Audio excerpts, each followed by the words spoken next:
A person is only as strong as their word, but every day, the world dares you to break it. Integrity with Red Shea is for the ones who refuse to do so. Red spent 12 years in federal prison because he wouldn't break his word. Now, he's talking with people who've done the same. From their battles, you'll see how to stand tall when everything around you falls. Because in a world hell-bent on destroying you, your integrity is the only thing that will protect you. This is Integrity with Red Shea. I can't say what an honor it is to have a person of your integrity who served our country. I want to thank you for that. I want to thank you for serving our country, because that means a lot to me, and I know it means a lot to a lot of other people out there. You have a great story. In some ways, it's a tough story. Tell the audience who you are and what you've done, where you came from, and what your story is, please. Absolutely. Well, thank you so much for having me on, Red. I'm James Devòn Johnson, known as James Devòn online. I am a former Force Reconnaissance Marine, now California entrepreneur and social media figure.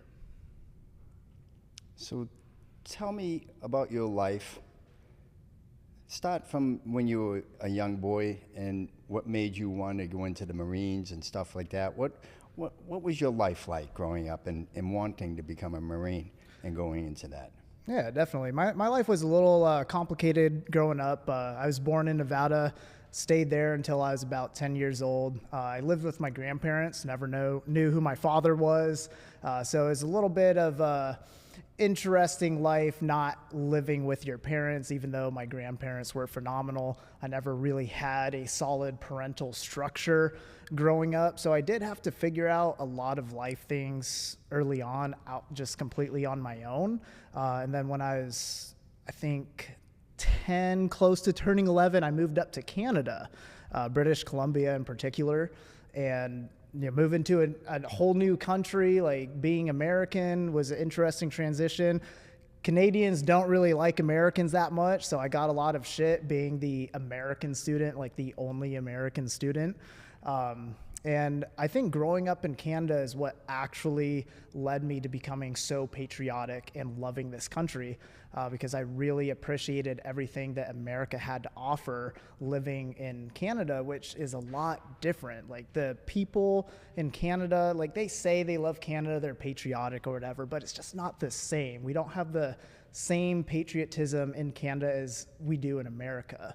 Right? People in America, like every single neighborhood, you see American flags everywhere. There's a lot of national pride, especially pride in our military. And in middle school, I was very not sure of what I wanted to do. I knew I wanted to make an impact in the world, make a difference somehow. I thought maybe the medical field was the way to go.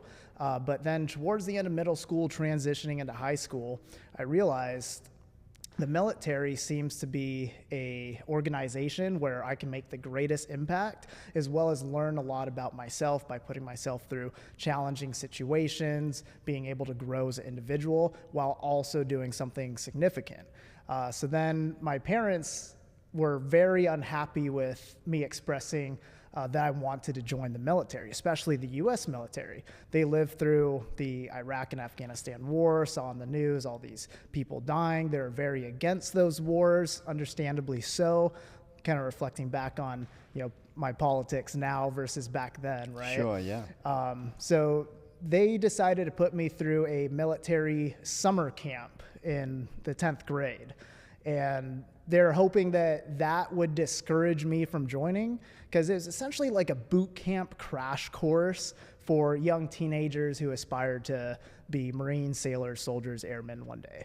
And going through that solidified my decision to want to join the military. So transitioning into the 11th grade, going on to my senior year, I was really trying to focus in which branch of service would give me the toughest challenge and put me in a position to do the most. And I started researching the Army and the Marine Corps. I didn't even really consider the Navy or Air Force. I thought like starting as either a soldier or a Marine would be the best way to go. And I discovered special operations, many different special operations groups out there. Like Air Force has their PJs, their TAC-Ps. The Navy obviously has their Navy SEALs, their SWIT guys. The Army has their Rangers, Green Berets, and then the Marine Corps has their Reconnaissance Marines, and then MARSOC. And I thought, like, well, going in as a teenager, I probably won't be able to do special operations right away. So being a basic Marine seemed like the best option, because that is overall the hardest entry-level training that any of the branches had to offer. So I thought that was a good starting point. And I fell in love with the Marine Corps dress blues. I thought the uniforms looked slick. You know, hearing about all the stories from like History Channel of the crazy things Marines have done through the history of our nation, especially World War II stories, Iwo Jima, Vietnam. I'm a little bit of a World War II buff. Oh yeah? Yeah. So. Yeah, we all know it's fact the Pacific Campaign was much more brutal and challenging. Yeah, I than the had European family members campaign. that were in it. Yeah. Oh really? Yeah. I had family members that were on a ship, in the Army, even on ship, that was in the middle of the Pacific, fighting. Yeah, brutal. They made it stories. home, and it's funny because the mentality that they had after going through that trauma, that they didn't really want to travel anywhere after that. You know, they just wanted to kind of stay where they were, because they were just happy to be able to get back home after what they've gone through. Yeah, it was that, at least that's how they were perceived after going through what they had in the middle of the Pacific and the bombings and everything else. Right, yeah, it was reading up on stories like that made me decide on the Marine Corps even more so, because the Marine Corps overall has a much deeper legacy than any of the other branches. And so going into my senior year of high school, being 18 years old, pretty much as soon as I turned 18, I had plans to go to the recruiter's office. And the first Marine that I ever met, Sergeant McKelvey, I think he's still in, so shout out to McKelvey if he's watching. But he got me recruited into the Marine Corps, and as soon as I graduated, I was waiting around maybe like a month and a half, and then I got the random phone call, like, hey, you're shipping out to boot camp next week, you ready? And I'm like, all right, let's do it.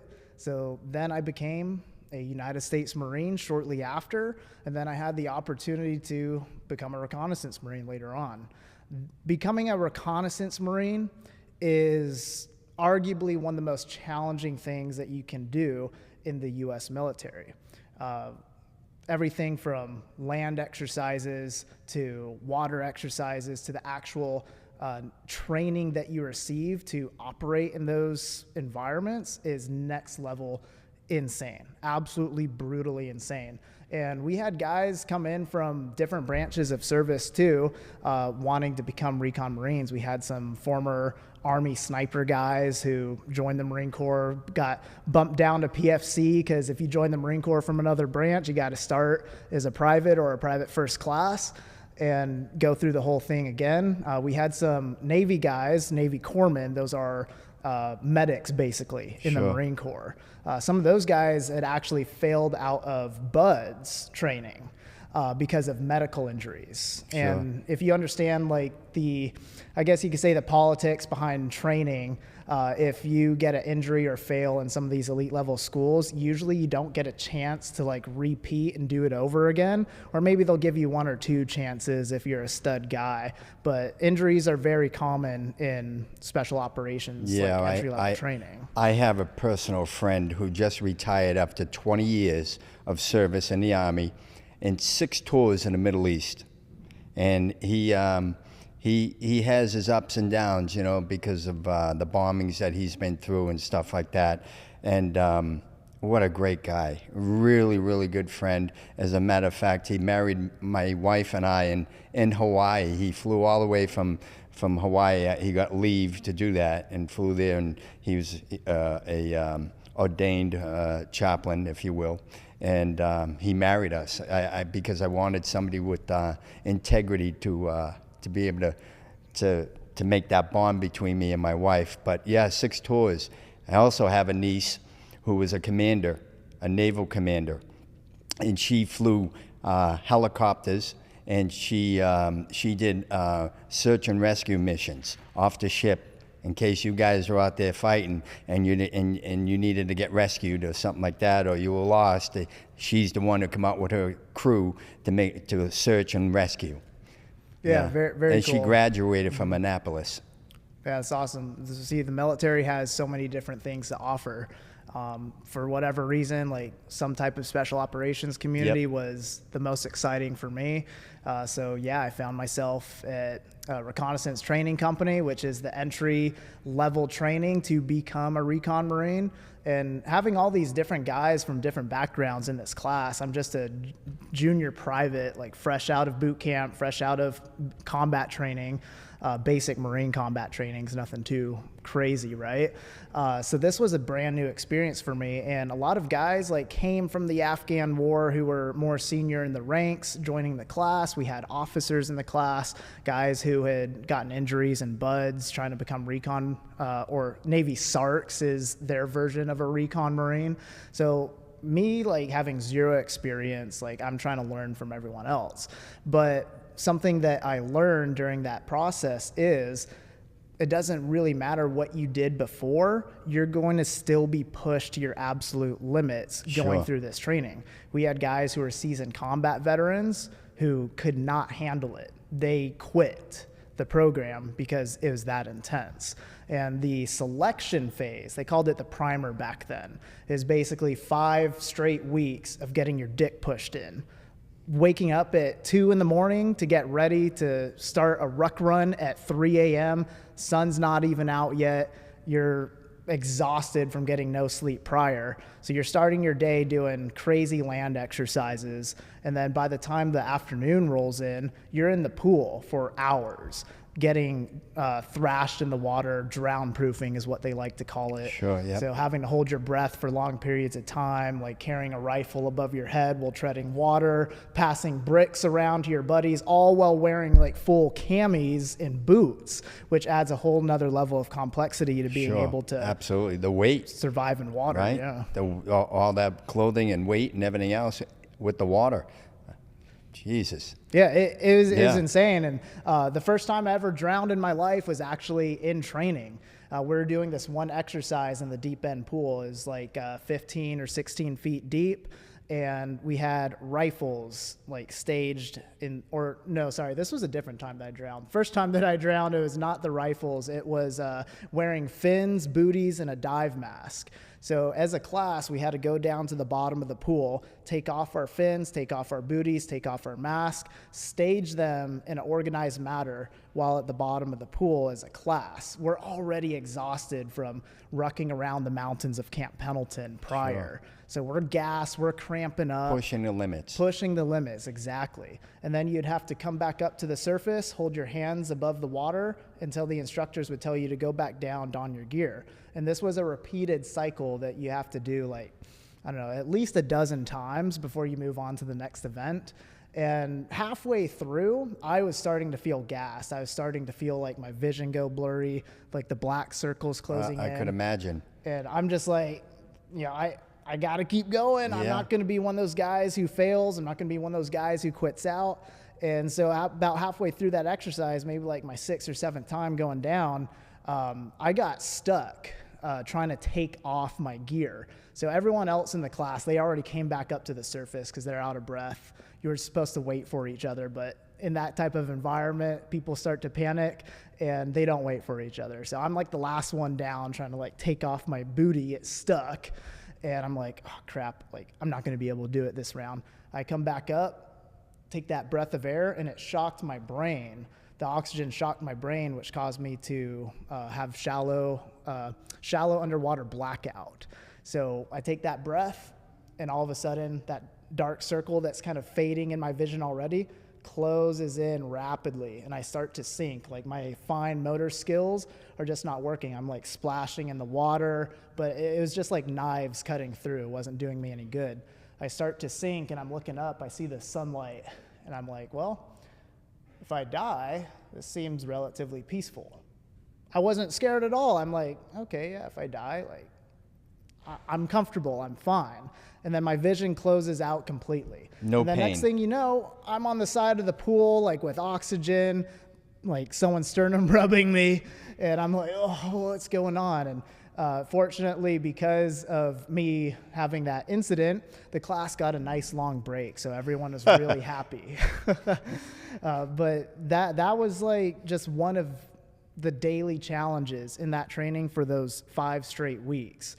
And it didn't get easier from there. After you pass the initial indoctrination, those first 5 weeks, then you got to move on to the next 3 months of like more advanced training while still getting your dick pushed in.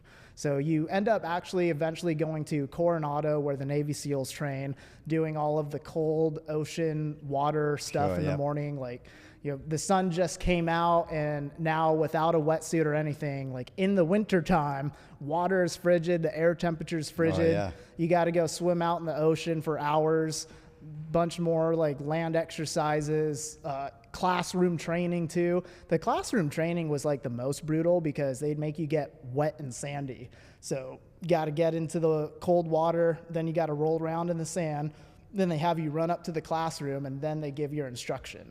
And they turn the AC on all the way too. So everyone is just sitting at their desks shaking, freezing, trying to take handwritten notes. You could barely write because you're just shivering so much.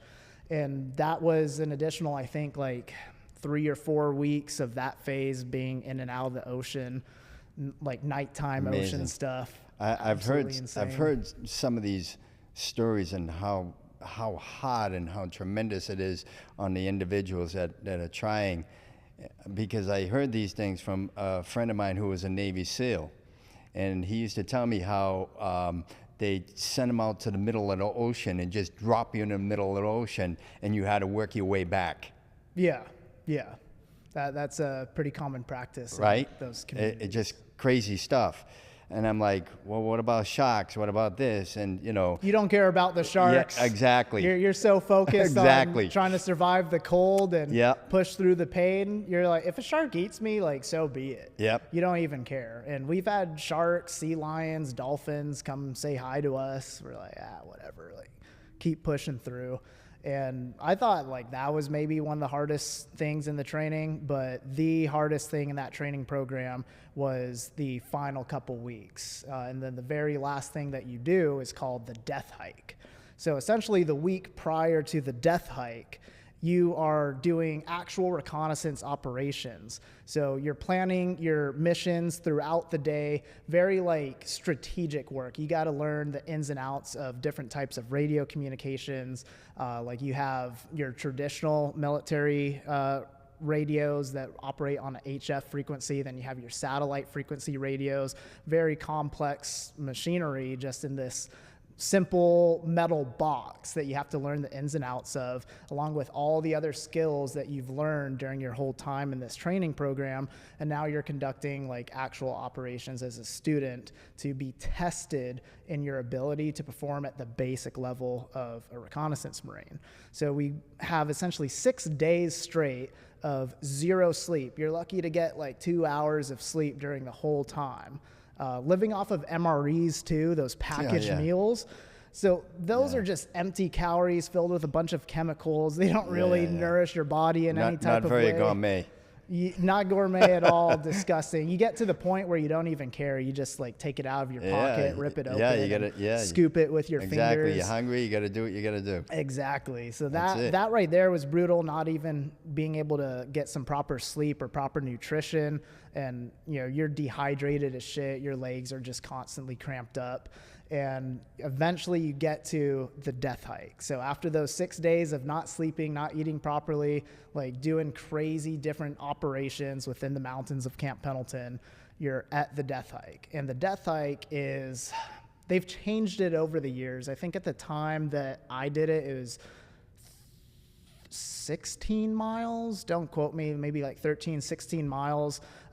trek up these crazy mountains on Camp Pendleton. The terrain gets really gnarly in Camp Pendleton. Most people think Southern California mountains aren't that bad, but on Camp Pendleton, they're insane. And you're still wearing your full combat loadout. You got your rifle, your magazines. Yeah. Some guys are carrying machine guns. You got your pack that weighs at least 100 pounds. Yeah, my buddy told me all this. He told me all the training that he had done, the same exact thing what you're telling me. He did that. He lived that. And he said, yeah, that you have to do that because when you're in combat, you're going to have that. And you have to be ready for it. Yeah, exactly. No, like the things that you do in training prepare you to make combat easy. That's what the instructors told us when we first started. Like you're going to be pushed to your absolute limits, but it is designed for when you actually do get into combat, it will be easy for you. Right. Because that's like the ultimate thing that you could do in the military. And the training needs to be absolutely brutal. So as an elite level guy in the military, you can go into combat being the most effective guy on the ground. So after all the training and succeeding to advance, where did you go from there? Did you travel? Did they send you somewhere? Oh yes, my career was filled with traveling from place to place, Right. Always on the move. When I was a sergeant, my first son was born. So I was married at the time, legally married. The only reason why I wanted to marry her was because I knocked her up. So I thought like doing the right thing was the way to go. And I remember I was in a reconnaissance team leaders course at the time, which is a very advanced level training to become an effective team leader within the reconnaissance teams. And I was getting sent to like Arizona and like different places in California. And they allowed me one day to go see my son be born. And I had to bounce that night and go back to it, which being in a relationship and having a family and that type of community, even when you're not deployed, just the training alone takes you away from home. It's very hard on a family. And then I think these were actually steps that led to the main story we're going to be talking about today, my experience dealing with the ugly side of politics in the military as well as the federal government coming down on me. So did you see any combat? Fortunately, I didn't have to see combat. Okay. No. Thank God. Was going to get a potential opportunity, but the ex-wife ruined that for me. So tell us about this this ugly story, if you will. I know that that someone was very deceitful and lying and stuff like that they put you through. Tell us about that and how that happened, and why it happened. Yeah. So at the time, I had 2 children at this point with my ex-wife. We had just sold our house in Temecula, living in San Clemente now. And I didn't know at the time, but she was planning on leaving me for at least like a year prior. I later found out like she strategically planned her exit during that time. And I was actually the youngest promoted staff NCO in the entire 1st Marine Division. So most guys, they don't pick up staff sergeant until maybe they're like 7-year mark or 8-year mark if they're lucky. I picked it up within my 6-year mark. So that was an extreme achievement right there in itself. And I was previously in an instructor billet at 1st Reconnaissance Battalion. I was the head water survival instructor for the unit. So basically making sure guys are prepared for the water challenges they would face during their deployments. So I just came from there, got promoted to staff sergeant, and I was really close with my master gunnery sergeant at the battalion at the time. He's kind of like my mentor. He's the senior reconnaissance Marine of the unit. And he guided me into becoming an effective leader. He helped coach me being a good staff sergeant. And then he put me up in position, not rank, but position. So in the military, you have rank, and then you have what's called billet. So billet is like your job that you're doing within your unit. So that he bumped me up to the company gunnery sergeant at headquarters for 1st Reconnaissance Battalion, which is typically filled by a senior ranking guy. From me being a brand new staff sergeant, it's pretty cool to be put in that position. I was just recovering from a gnarly surgery too. So this was to help set me up for success being an effective staff sergeant. Going back to the reconnaissance teams, I was supposed to be deploying to Japan for 3 years, going to be doing all this cool high-speed stuff. You were really starting to work your way up. Career was looking good. Yeah. I had 0 negative paperwork my entire time as a Marine. Like, I had good accolades, even though I never went to combat. I was still looked at as a really good potential career guy, right? And everything looked bright. But then with the family drama and stuff, my ex-wife finally decided that it's time to cut things. Like, I got those orders to deploy to Japan. I'd be away for 3 years. She's like, this is the time.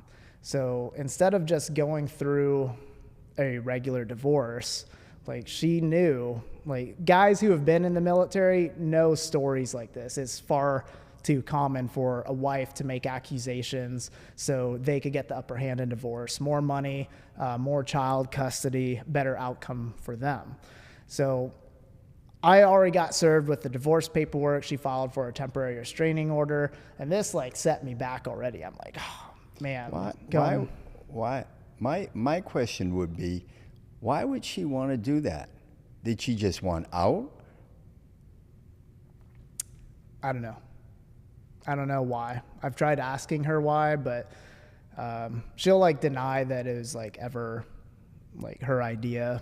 I feel like her sister might have encouraged some of it. But I mean, she knew of the stories of other guys' wives taking advantage of the system, making false allegations. So she got the idea somehow. And I'm already going through the civil process, which it affects your career too. And I'm already devastated. Like, you know, I got kicked out of my house, lost access to my kids. I'm living homeless at this point because I'm too senior in ranks to be able to live in the barracks. So I'm living in parking lots in my truck with my dog, you know, spending my free time just in the gym, getting jacked. And I'm in the gym when I get a call from my company commander. And he's like, hey, Staff Sergeant Johnson, I need you to come on to base right now. I got to take you down to CID, which is the Marine Corps Criminal Investigation Division. And I'm just thinking in my head, like, fuck, I already know what's happening. My ex-wife, she said some shit. No idea what it is, but I just know, like, she definitely is pulling that card, and this is the reason why I'm getting this phone call. Completely, like, drenched in sweat. I'm wearing my little booty gym shorts, my hoodie, no shirt underneath, just saturated. Drive on to base, meet with my company commander. He drives me down to CID. And I get put into the interrogation room, the spotlight, and they're starting to ask me questions. And I already know if you get talked to by law enforcement or the feds, you don't say jack shit. I went back to my SEER school training that I had, which is where they teach you how to survive interrogations if you were to get captured by the enemy. Yep. So I just, you know, put my head down and, you know, saying, like, I plead my Fifth Amendment right. Like, I'm not going to talk. I want my lawyer. And from there, they never filed charges either. So the military system is a lot different than the civil court. The civil system. Like, the civilian criminal justice system has a lot more checks and balances than the military justice system. So if you're just under investigation as a military member, you're basically, like, arrested at that point, even though they don't charge you. So I was essentially arrested, and after the interrogation, they had to let me go. So they bring me back to the battalion, throw me in a barracks room that was completely disgusting. Like, we're talking just an inch pile of dust. Like, no one's been in there for at least a year or more. No bedding, no anything. Is in the winter too, so there wasn't any heater in the room, and I'm completely drenched in sweat. He goes to try to break you. Yeah, exactly. So, like, I had to stay in this place for 3 days. no access to proper hygiene. I didn't have the ability to go get some clothes, couldn't brush my teeth. It's funny because I think that's a ploy by the every part of the government, if you will, whether it be the FBI, DEA, or it sounds the same in the military too. They must have this booklet that they all go by, by trying to, break people in that sense, in those tactics, if you will. Right. It was a tactic to try to break me.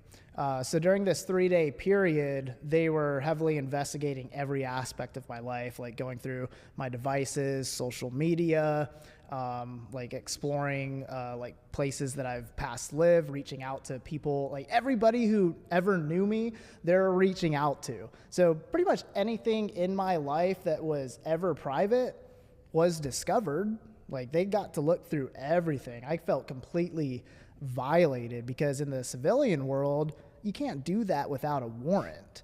Like they confiscated my stuff. They took a gun safe full of really nice firearms. I had also had a little side hustle going on selling tactical gear. Riptide Tactical was like my first company. I tried to rebrand it into a coffee company. Long story there.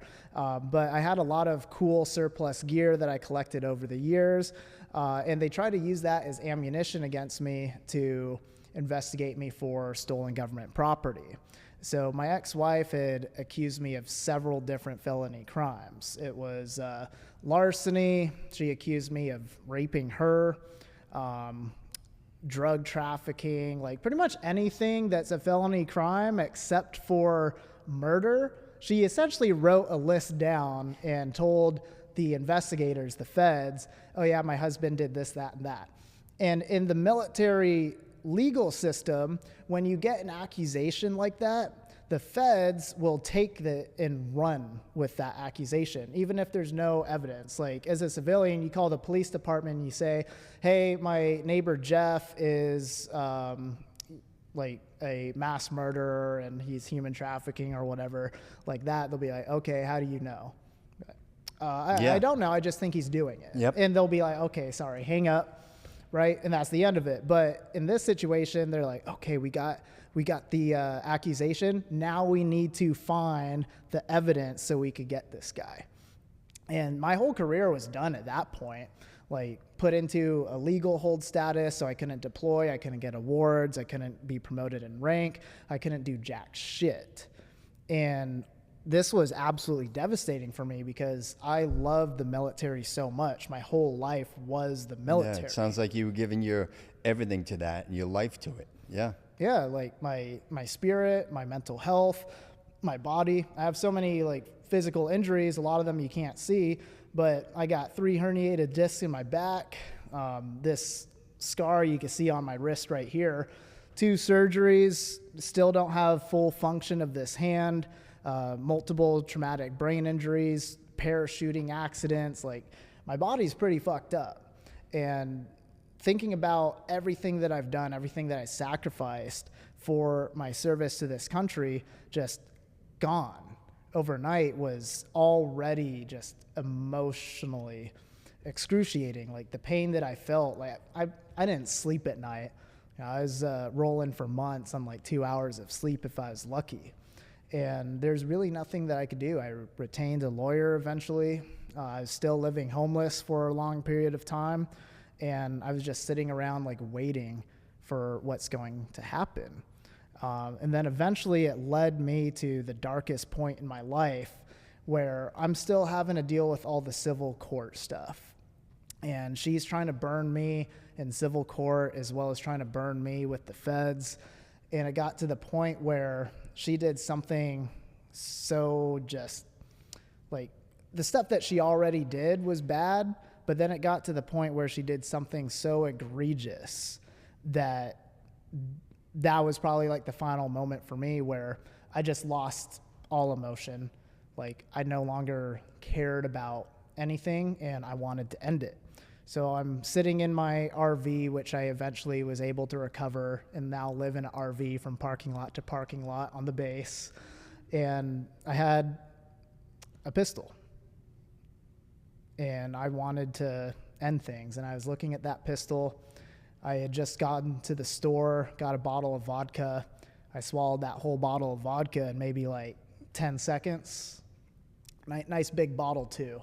So I'm pretty fucked up. And I just didn't care about life anymore. And I had that gun, I put it in my mouth, and I was about to pull the trigger, and I decided, like, not yet. Went into my cabinets, tried to find some more alcohol, and I'm doing like one last little scroll on my cell phone, and I came across a random clip. And the clip was basically someone saying that depression is a choice, and you have the choice to, no matter what situation you're in, to like let it control you or you take back control. And it's just a random clip on social media. And for whatever reason, that like clicked something in my brain.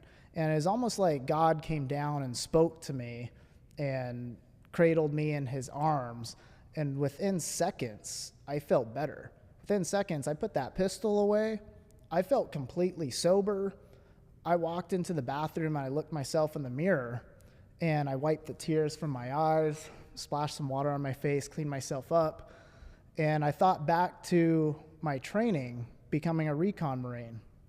All that crazy shit that I did that so many people quit out of, and I never quit. Even when I almost died in my training, I still never quit. And I reminded myself, I'm not a quitter, and I'm going to figure out a new way. And from that moment forward is when I started my entrepreneurial journey. I decided my career is gone. I need to do something else now, and I'm going to come out on top. I'm going to survive this investigation. And I was facing at least 30 years in prison. Make that double, because if you get convicted as active duty military member, you'll serve your time in like federal prison, and then you'll serve that same amount of time in the brig. So I was pretty much facing like my entire rest of my life in prison at this point. And I didn't let that weigh over me anymore. I didn't let the things in civil court weigh over me anymore.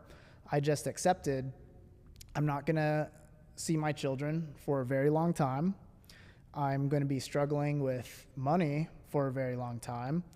And I might go to jail. Like, I understood the system, like, as innocent as you are, if they could figure out a way to convict you, they will. And I just said, it's their job. Yeah, it's their job. It's their job to do that. They're put in a position of a prosecuting position to do that. Get the conviction, no matter what. Yeah, exactly. Like, that was their sole focus. And they spent millions of dollars in investigating me too. So they're very dedicated to seeing it all the way through. For bullshit. Exactly, for bullshit. For bullshit. Like, for lies. If you were to look lies. at the whole investigative report, which eventually I got hold of, all it was is phone calls in from my ex-wife and her nut job sister saying James did this. And the investigators rolling with it and trying to figure it out. No one should ever have that type of strength. No one, ever, in this society or in this world that we live in. Not one person should ever have that strength to be able to make a phone call and to have stuff like that happen. That's ridiculous. That's absurd. By the federal government letting that happen and acting in that manner is disgraceful. It absolutely is. And all of those agents were all military guys from CID. Eventually NCIS got involved. The FBI briefly got involved, but the FBI is at least smart still. So the FBI was like, there's no case here. Like, we're not going to touch it. So NCIS and CID were jointly trying to fry me, because NCIS is basically a bunch of fat, lazy, out of shape nerds who have nothing better to do because they're not really investigating real crime. CID is still active duty service members, but given a federal agent badge. They're basically like mall cops with authority. Sounds like some of these people are just trying to work their way up the ladder any way they can. Yeah, they're very manipulative too. Like, they'll lie. So they actually went down like the whole list of people that I've ever known, and lied to them. Like they say, hey, we're investigating James Johnson.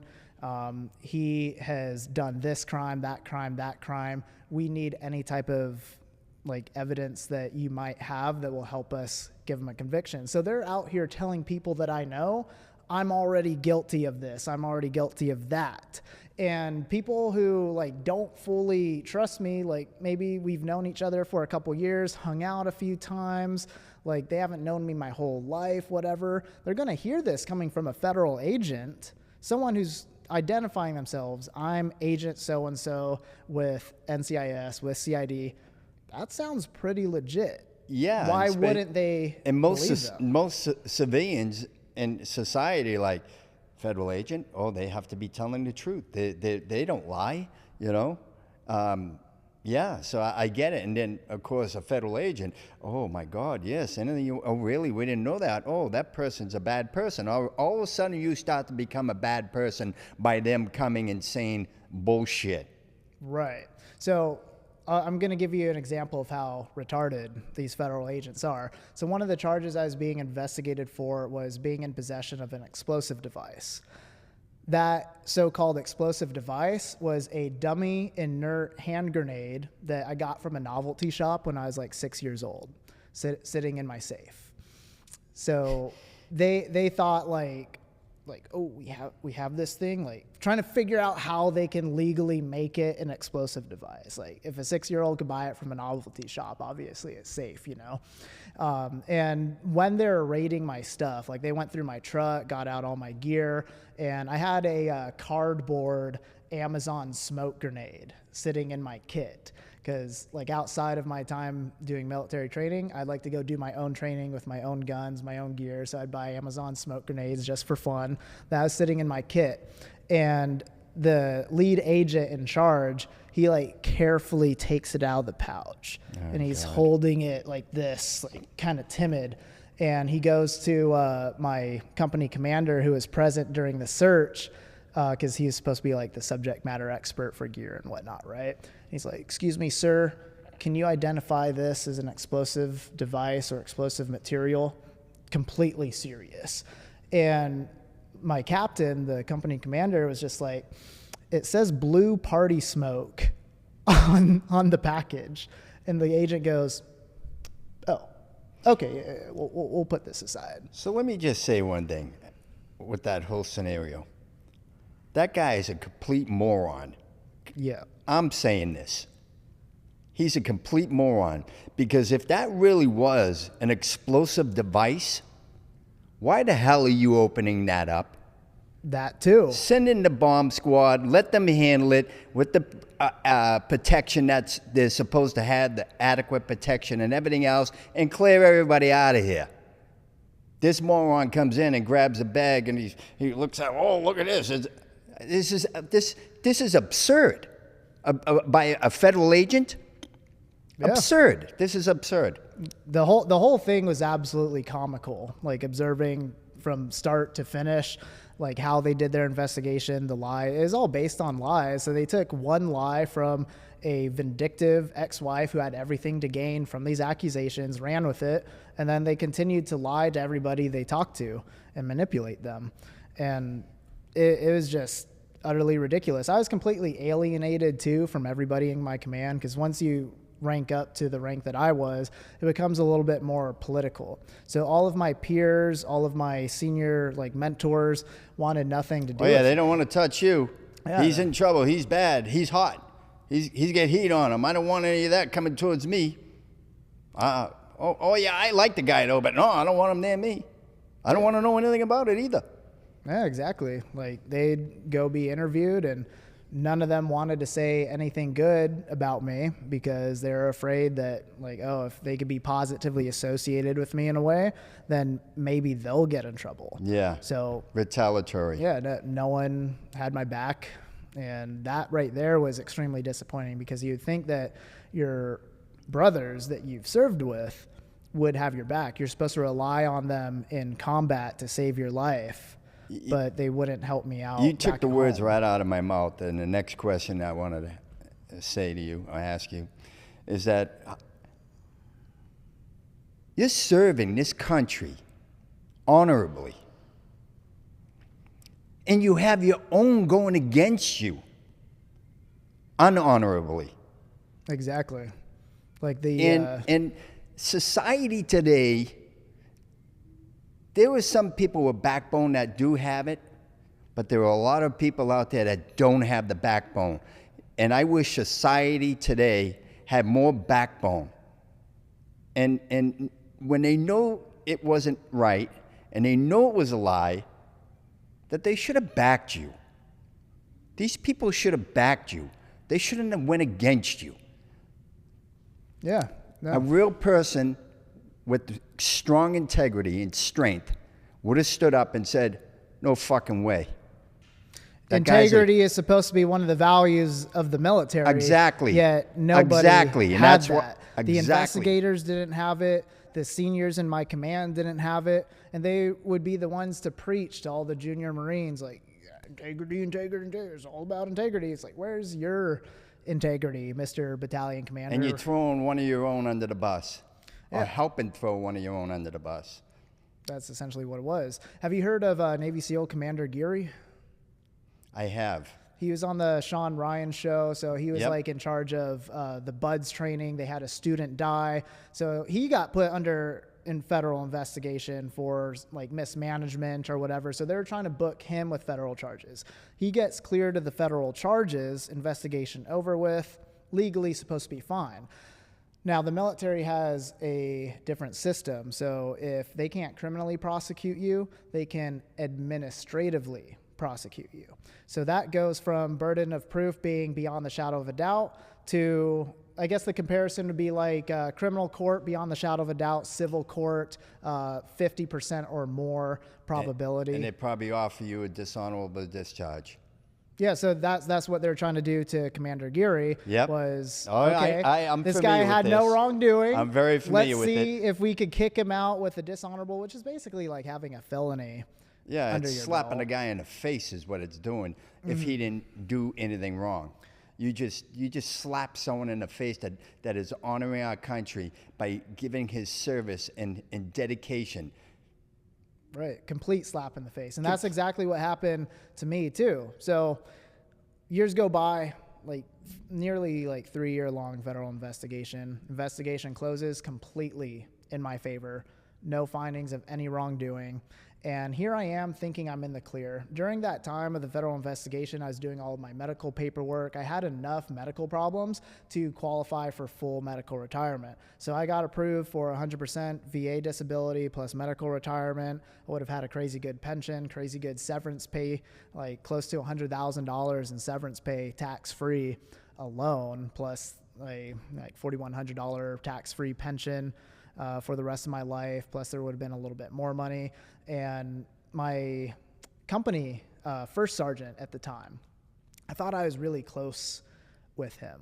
Like I've always been really close with my direct leaders, and I thought we were on really good terms. And I'm still not sure if he completely threw me under the bus and just lied to my face, or if he didn't really know what was going on. But the day the investigation closed, he calls me up. He's like, hey, Staff Sergeant Johnson, I got some good news for you. Your investigation is closed. No charges are being filed, but the command wants to give you some page 11s, which is basically like negative paperwork. It means absolutely nothing. It doesn't follow you outside of the military whatsoever. And I'm like, oh, really? So I get out. I get to medically retire and have my benefits and move on with my life. And during this time, too, I already built my businesses out.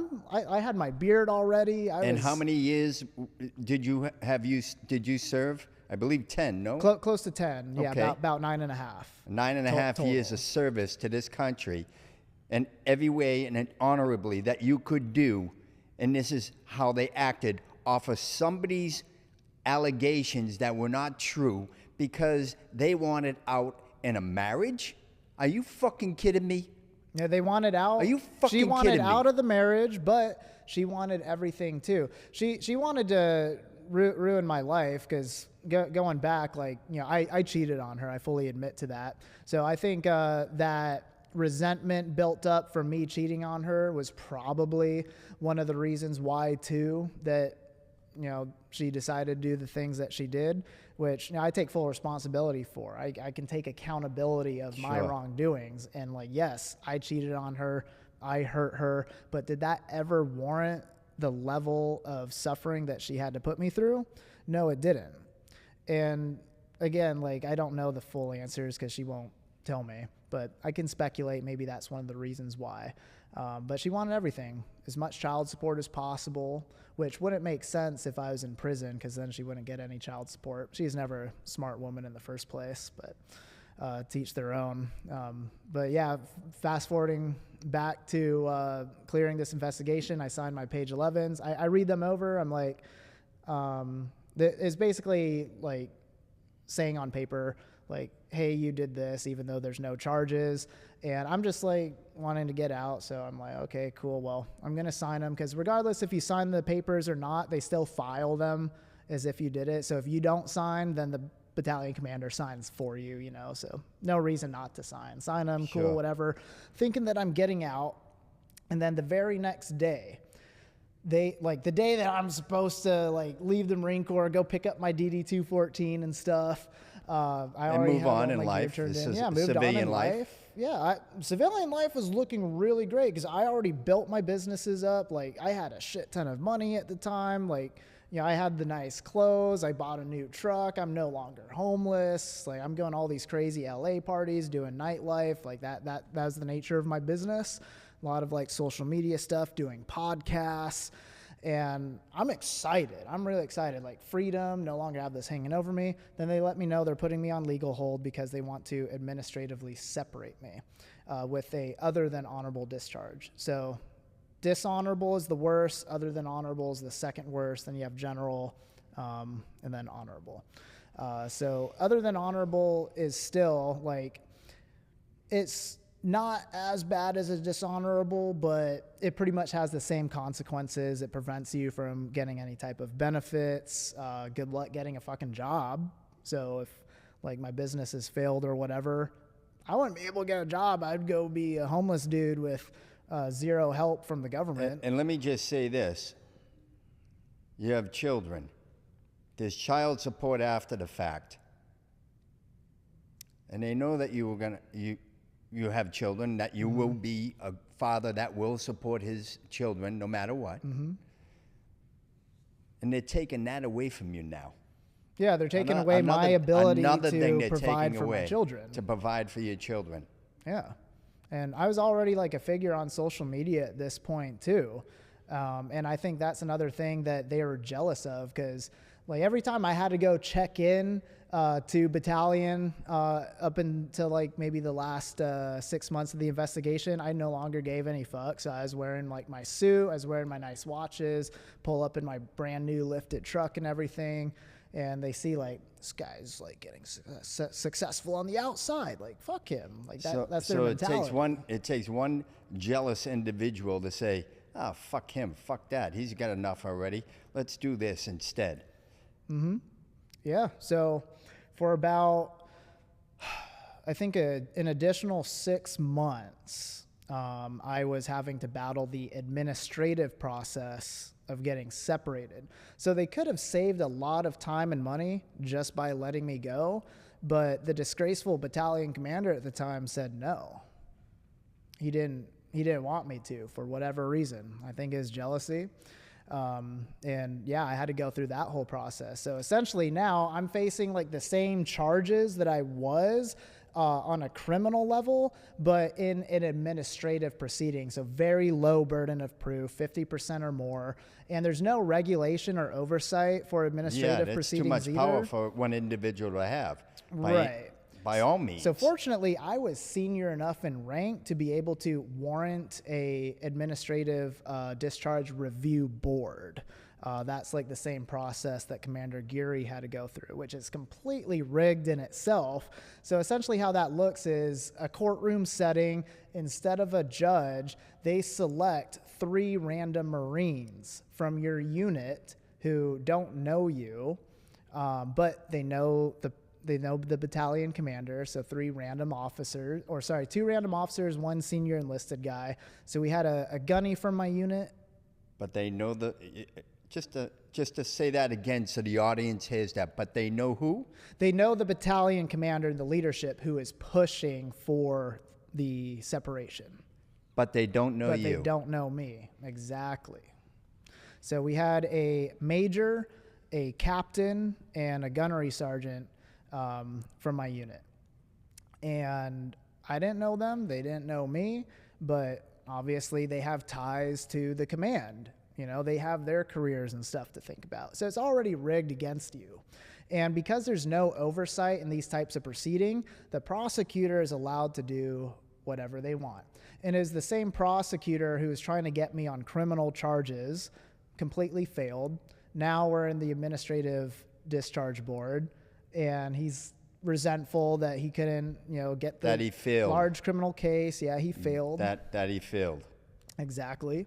And now I'm sitting like front and center so actually they changed it up a lot. So they try to like get me for everything in the federal case, but my lawyer is really good at combating it. And then she was able to like have them backtrack and like drop some of those charges. And then they're just trying to get me on theft of government property, which was one of the bigger federal crimes, and then 2 things that I actually did and I admitted to. Those 2 things were taking my time on a Saturday while stationed at Camp Pendleton still, volunteering with a certified nonprofit organization to help trafficked and orphaned children in Tijuana without authorization.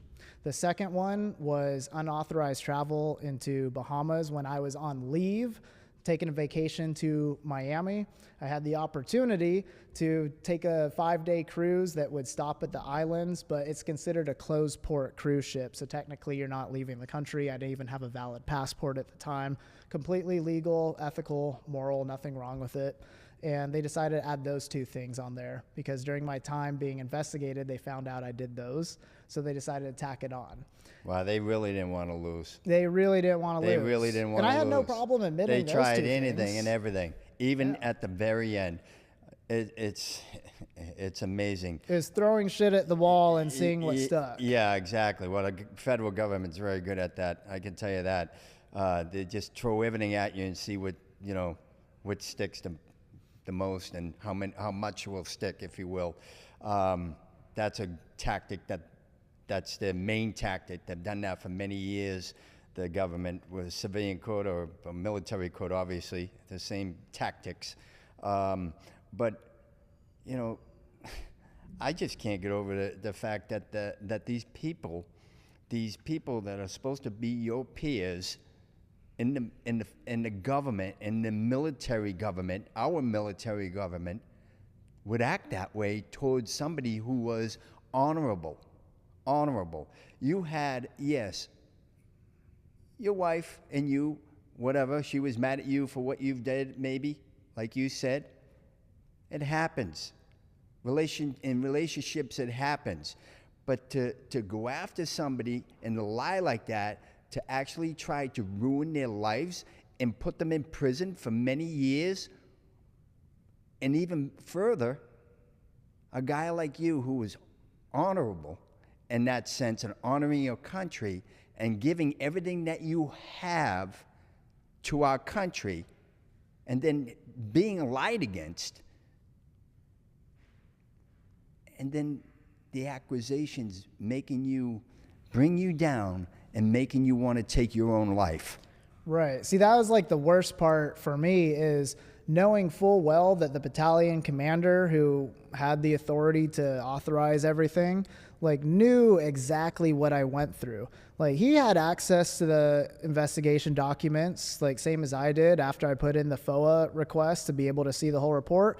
Any single person who were to read that report would be like, this is bullshit. Like, they tried their hardest to paint me to look like a bad guy, because the investigators are the ones typing up the reports, right? So they're like, oh yeah, suspect, like this and that. Like, if you just read their notes, it's like, wow, James must be a really fucking terrible guy. But if you look at the evidentiary markings in that report, you can see, oh, there is no evidence. That's why charges never got filed. Anybody could write anything about anything. Yeah. You know what I mean? It's storytelling. Exactly. Yeah. But if you had taken your own life, I bet they all would have said, including your ex-wife, he did it because he was guilty. Guarantee you. He did it because he was guilty. They would have put the onus on you no matter what to take that onus off of them. Yep. Now, that's a rat movement where I come from. And that there, and I hate to say it, but people with no integrity like that, being a rat, if you will, they deflect and they project to take everything off of them and to put it on everyone else or that other person. It's sickening. It's sickening. It absolutely is. Yeah. And being there in that board hearing too, like I had one of the best military defense attorneys in the game. She's incredible. And we absolutely crushed that administrative board hearing. The prosecutor was literally laughed at by the panel of those 3 Marines, the board members, from like his like points that he made, and then my lawyer's arguments. Like, we caught him lying. We caught him submitting evidence that was legally not allowed to be submitted. Fucking nerd ass Captain Johnson, little glasses, dweeb guy, definitely would never be good in combat. He's a military attorney, prosecutor, like Probably slapped around when he was a kid. Yeah, he's definitely bullied as a kid. Found a niche in disgraceful man found himself. a niche where he could, like, you know, try to give himself some self-importance and pride or whatever, make him feel like he's a big guy. Right. Yeah, and my battalion commander, he probably had the little man syndrome. Little man syndrome's a great way to put it. Yeah. He definitely had little man syndrome. I could see this. I could see the whole picture, the portrait of it all. So I get it. Yeah. And my battalion commander, the guy who's pushing all this, disgraced Lieutenant Colonel Davis, piece of shit, he didn't even bother showing up to the hearing. He waited at command and let his subordinates do his dirty work. And we had a phenomenal hearing. Like, I was thinking, like, I'm going to get voted to get out with an honorable discharge, keep all my benefits, but that's not the way they voted. So after everything that was presented, again, very low burden of proof, 50% or more, went over the larceny case, like all the pieces of evidence there. They voted no evidence to be found on the larceny. So again, like, that's pretty incredible, because these 3 Marines, they just get randomly selected. They have no idea how these proceedings work. They have no idea how law works. Very low burden of proof. For them to say in that type of hearing, there's no evidence to be found there, is really good. That's how clean I was. But what they did decide to vote on was the things that I admitted to: helping orphan children and going on vacation. So because of those 2 items, they decided to vote on kicking me out of the military with an other than honorable discharge. And at that point, I wasn't even shocked or surprised. I didn't even care. I wasn't sad. At that point, you were probably saying, who gives a fuck? Let me out of here. Exactly. Let's get this over with. I'm glad this is all over with now, no matter what, because I'm a man. I serve my country, and I can look in the mirror and say, hey, I see the man who I am. And you know what? Those people have to look down into that mirror and say to themselves, I did this to a guy that I shouldn't have done it to. Yeah, no, that's how it's going to go down in history. And so now you're doing great. Yeah. You're doing wonderful things, beautiful things. You're flourishing in life. How beautiful is that? See, that's the best part right there, is I was able to go through all of this hell, absolute hell. Like, I'd rather go through the hardest times in my military career, like in training and going like through tear gas, which is terrible. I'd rather do that for the rest of my life than have to go through the things that I went through with the system. Horrible. The system was the ultimate challenge. Who served our country. I got to say, I have nothing but the utmost respect for you.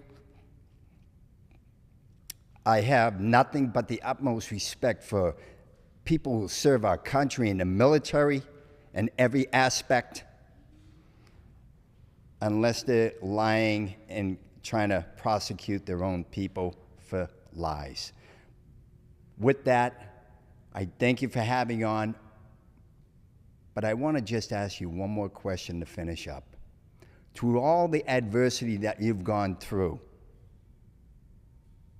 could you give some insight and advice to people out there that might be going through some adversity that you've gone through?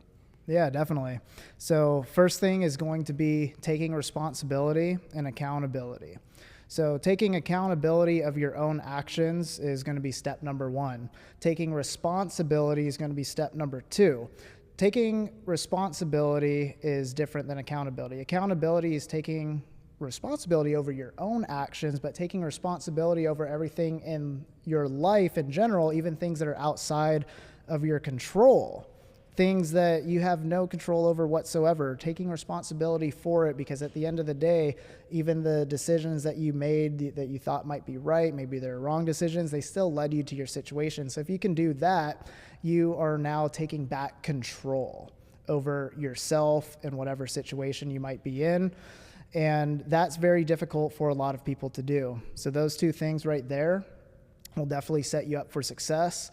And another thing that I learned during this whole process is no matter how things end up, no matter how tough things get, as long as you don't quit, eventually they will get better. And it could be the most egregious thing happening in your life in the current moment. As long as you don't quit, years down the road, you're going to look back and it's not going to matter anymore. Well, that's integrity. That's integrity. When you get knocked back down, you get back up and you continue to persevere as the integrity that you have inside yourself as an individual. And that's what you have, and that's what you bring to society today to teach other people that, yes, and when you've been knocked down, you got back up no matter how ugly and how dark it got for you. But getting back up is the key, and that's the integrity. There's the old saying, it doesn't matter how hard you get hit, you keep pushing forward. And that's exactly what I had to do in the military. That's exactly what I had to do facing these legal consequences. And that's exactly what I still do to this day, just in my everyday life. Well, James, thank you very much in sharing that special story that you've gone through. And I wish you nothing but the best. And again, thank you. Thank you. Thank you for serving our country. Thank you for having me on the show, Red.